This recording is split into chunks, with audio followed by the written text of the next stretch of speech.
Subscribe to our channel by clicking the subscribe button. Click the bell button and enjoy the latest uploads from our channel. جتاسب تو سب بتائیں گے آپ کہ کیا ہم اپنی سوچ کو کنٹرول یا تبدیل کر سکتے ہیں، اور اپنی سوچ کو کنٹرول تبدیل کرتے ہوئے ہم اپنی زندگی کو کیسے بہتر بنا سکتے ہیں؟ دیکھیں، ہم جو بھی ہوتے ہیں وہ اپنے سوچ کی وجہ سے ہوتے ہیں. ہماری جو لائف ابھی ہے وہ ہم نے پیدا ہونے سے اب تک جو بھی سوچ ڈیولپ کیا ہے، سن کر، دیکھ کر یا محسوس کر کے اس کا نتیجہ ہوتی ہے. اگر ہم اپنی لائف کو چینج کرنا چاہتے ہیں تو ہمیں اپنی سوچ میں تبدیلی لانا ہوگی. دیکھیے، جو ماڈرن ریسرچ مائنڈ سائنسز کے اندر اس سے یہ پروو ہو گیا ہے کہ انسان اپنی سوچ میں تبدیلی لا کر اپنی لائف میں بہت بڑی تبدیلی لا سکتا ہے اور بہت جلدی لا سکتا ہے. بلکہ یہاں تک ریسرچ تو یہاں تک بتاتی ہے کہ ہم اپنے تھاٹس کو چینج کر کے ہماری فٹنس میں چینجز آتی ہیں، ہمارے ویژن میں چینجز آتی ہیں، ہمارے ڈائجسٹو سسٹم میں چینجز آ سکتی ہے، ایون ہماری جو جینز ہیں اس کے اندر چینجز آتی ہیں. یہ لیٹسٹ جو ریسرچ ہے مائنڈ سائنسز کی، اس کو لوگ بڑی تیزی سے یوز کر رہے ہیں. تو اگر ہم تھاٹس کو چینج کر کے اپنی لائف کو چینج کر سکتے ہیں، ہم اپنی لائف میں کامیابی لا سکتے ہیں، تو ہمیں بالکل کرنا چاہیے. اور اسی طرح اگر تھاٹس کو چینج کر کے ہم اپنے لائف سے ان رکاوٹوں کو ہٹا سکتے ہیں جو کامیابی کے راہ میں رکاوٹیں حائل ہیں. اس میں اس کو ایک دو مثالوں سے واضح کروں گا جو گھریلو ایشوز سے ریلیٹڈ ہوں گے. مثال کے طور پر میں ایک دوست سے ڈسکشن کر رہا تھا، تو ڈسکشن کے دوران اس نے ذکر کیا کہ یار ابا جان صبح ہمارے واک کے لیے جاتے ہیں، اور جب واک سے واپس آتے ہیں نا تو وہ ایک دو پرانے دوستوں کو گھر لے آتے ہیں. وہ ڈرائنگ روم میں بیٹھ کے وہ گھنٹوں جو ہے نا وہ گپ شپ کرتے رہتے ہیں وہ لوگ. اس نے کہا یار یہ میں اور میری بیگم پسند نہیں کرتے کہ صبح صبح لوگ گھر پہ آئے وہ ہوں اور وہ ایک ایک گھنٹہ جو ہے وہ بیٹھے ہوں.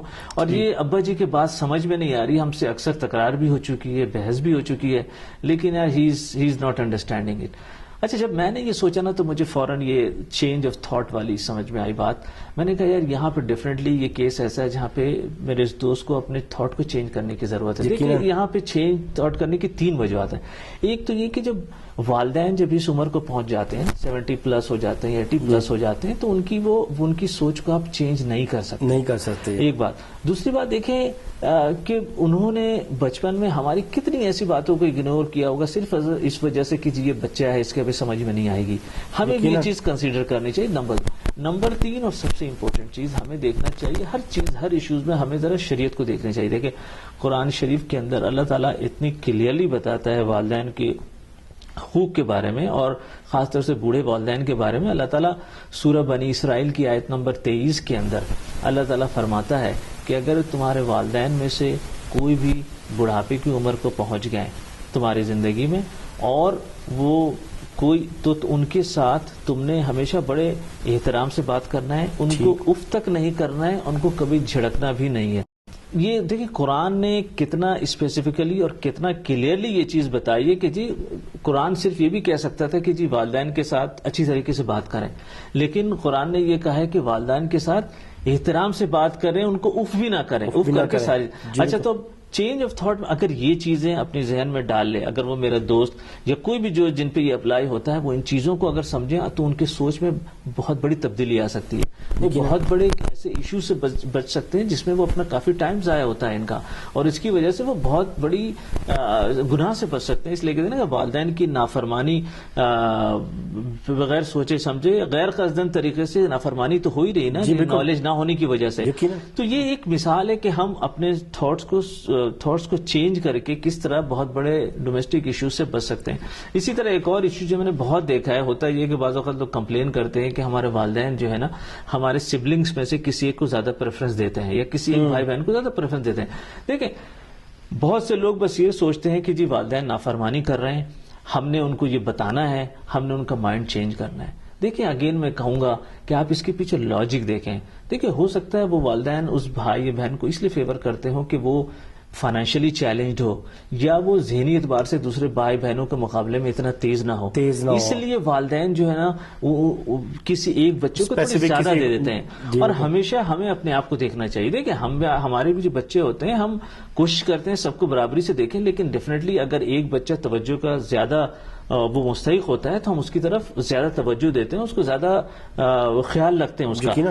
تو یہ تھاٹس کو چینج کرنے کی مثال ہے. اسی طرح ہر جگہ یہ تھاٹس چینج کرنا, جہاں بھی ہم کانفلکٹ ایشوز میں ہیں, جہاں بھی ہمیں پرابلمس آ رہی ہیں, ہم سرکمسٹانسز کو اور سچویشن کو تو چینج نہیں کر سکتے, لیکن ہم اپنے تھاٹس کو چینج کر کے پرابلم اوائڈ کر سکتے ہیں.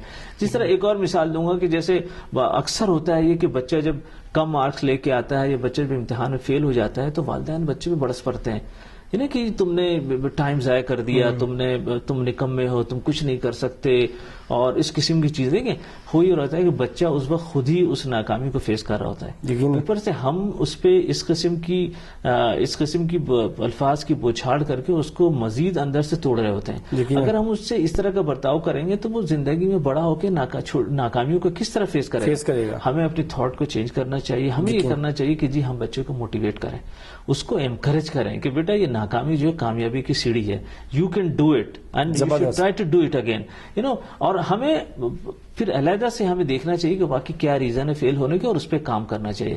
دس از اندر example of change of thought, جس کے ذریعے ہم ایشوز کو چینج کر سکتے ہیں. زبردست. اچھا تازہ تو سب بتائیں گے کہ سوچ کی بات ہو رہی ہے تبدیلی کی, اس والے سے قرآن مجید سے بھی کوئی اشارہ ملتا ہے یا کوئی میسج ملتا ہے, یہ تو سب بتائیں گے آپ. دیکھیں بالکل قرآن شریف سے بالکل اللہ تعالیٰ ہر جگہ پہ اللہ تعالیٰ مسلمانوں کو اور مومنوں کو کہتا ہے کہ بدلہ نہ لیں, معاف کر دیں. اللہ تعالیٰ کہتا ہے کہ جی غصے پہ کنٹرول کریں. جیسے قرآن شریف میں آتا ہے کہ جنتیوں کی نشانی ہے والقاظمین الغیظ والعافین عن الناس, یعنی کہ وہ لوگ جو جنتیوں میں سے ہیں جو اپنے غصے پہ کنٹرول کرتے ہیں, لوگوں کو معاف کر دیتے ہیں. ٹھیک ہے نا. تو اس میں بیسکلی میسج کیا آ رہا ہے کہ جی گرچہ قصور کسی اور کا بھی ہے اور آپ کا ذہن کہہ رہا ہے, آپ کا دل کہہ رہا ہے کہ بدلہ لیں, لیکن آپ you are changing a thought and you are restricting yourself, آپ وہ کرنے نہیں جا رہے.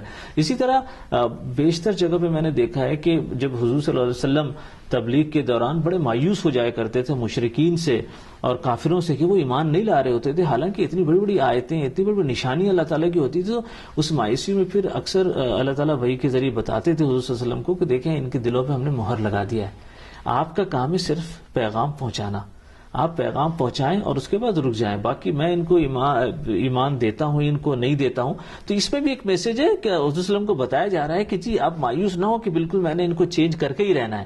ان میں سے ہو سکتا ہے کچھ لوگ ایمان نہیں لائیں گے, آپ کو وہاں پہ رک جانا ہے, وہاں پر.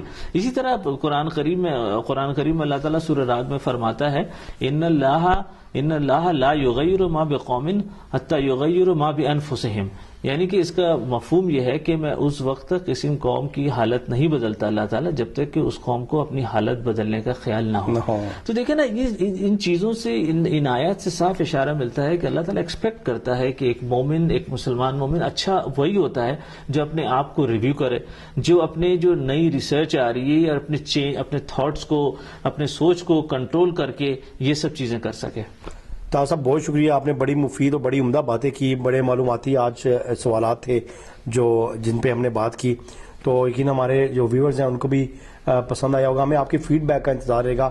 آخر میں صرف اتنا کہوں گا, ڈھیر ساری دعائیں آپ لوگ کے لیے, اور ڈھیر ساری دعاؤں میں آپ لوگ بھی ہمیں یاد رکھیے گا. کیمرہ مین عقیل علی کے ساتھ مجھے اجازت دیں. اللہ حافظ.